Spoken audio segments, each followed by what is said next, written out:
Ebyo bibadde biri bityo ate abakugu okuva mu matendekero aga waggulu gayite University bawadde Ssaabaminisita wa Uganda Dr. Ruhakana Rugunda alipoota erambulula ebintu ebiviirako okwekalakasa olutatadde mu matendekero gano.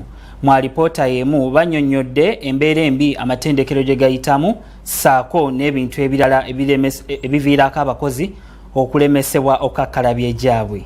Omusasi waffe abadde yeerudde eyo katubifune mu bujjuvu.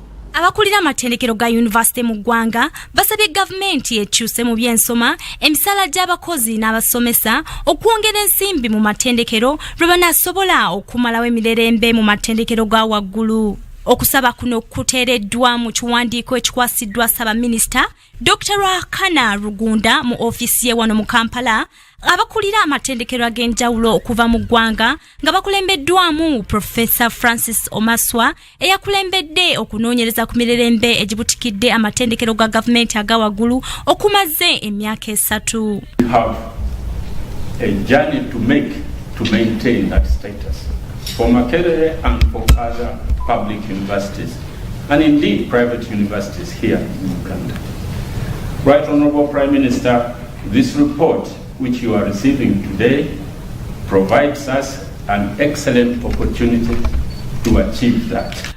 Mu kiwandiiko ekikwasiddwa Ssaabaminisita muteekeddwamu ebyetaagisa okuteeka mu nkola omuli okutunuulira ku ky'okwongeza emisaala gy'abasomesa n'abakozi abatali basomesa, okukyusa mu nsomesa y'amasomo ag'enjawulo mu zi University, okwongera ku nsimbi gavumenti zewa matendekero gaayo n'ebirala. Kati mu ripooti muno mulimu ebintu ebigendera ddala ku kye bayita curriculum nga bagamba nti walina okubeerawo enkyukakyuka mu curriculum eziri ku university.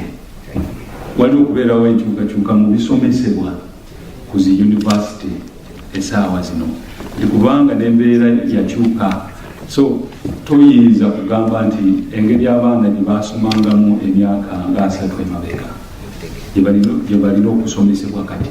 Okusinziira kwakulira ettendekero ly'amasomo g'abantu ku ssettendekero Makerere Julius Kikoma, emivuyo egibutikidde amatendekero ga gavumenti giva ku bantu abaweebwa emirimu nga tebaggwanidde. Nti obukiiko obutukanya emirimu mu university bulina okubeeramu enkyukakyuka okutandikira ddala ku kakiiko kenyini akakulu aka University Council. Balinamu wano kyebagambye nti akakiiko ako kanene nnyo. Engeri gye kakolamu emirimu kyetaaga wabeerewo enkyukakyuka mu kakiiko ako nga n'abantu abakabeerako tebasaanye kubeera bangi bwe batyo, ng'ate era abakabeerako balina okubeera nga be bantu abasaanidde abasobola okuwa amagezi obulungi. Mu kwanukula okusaba kw'abasomesa, Ssaabaminisita asuubiza nga gavumenti bwegenda okwekenneenya alipoota ebaweereddwa kwenesinziira okubaako bye yanukula. Omaswa and his team have produced a report. We do not want this report to go and increase the weight in the shelves in our offices. A team headed by the head of the public service, composed of members from the academia, from industry, and from the private sector, are going to work on a white paper. This white paper, based on the Omasa report, will then be presented to Cabinet, and the Cabinet will take decisions on what has been accepted and not accepted, or what has been modified from the Omasa report. Awadde amagezi y'abakulira amatendekero ga University aga waggulu okulwana okulaba nga bakomya obujagalalo n'okugunjawo engeri ennungamu eri abo bonna abanaaba banyigiriziddwa okutuusa amaloboozi gaabwe. My main point today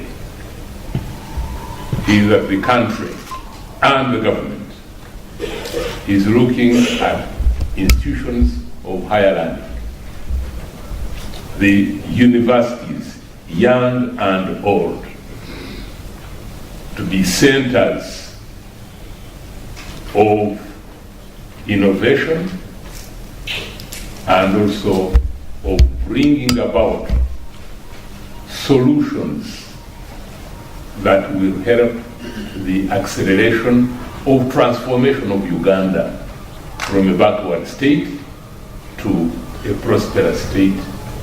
Okunoonyereza kwa alipoota eweereddwa Ssaabaminisita kukoleddwa akakiiko k'abasomesa abagundivu okuva mu matendekero ag'enjawulo nga bakulembeddwamu Professor Francis Omaswa. Ku Kingdom TV, Nakalema Grace, Amalindilire.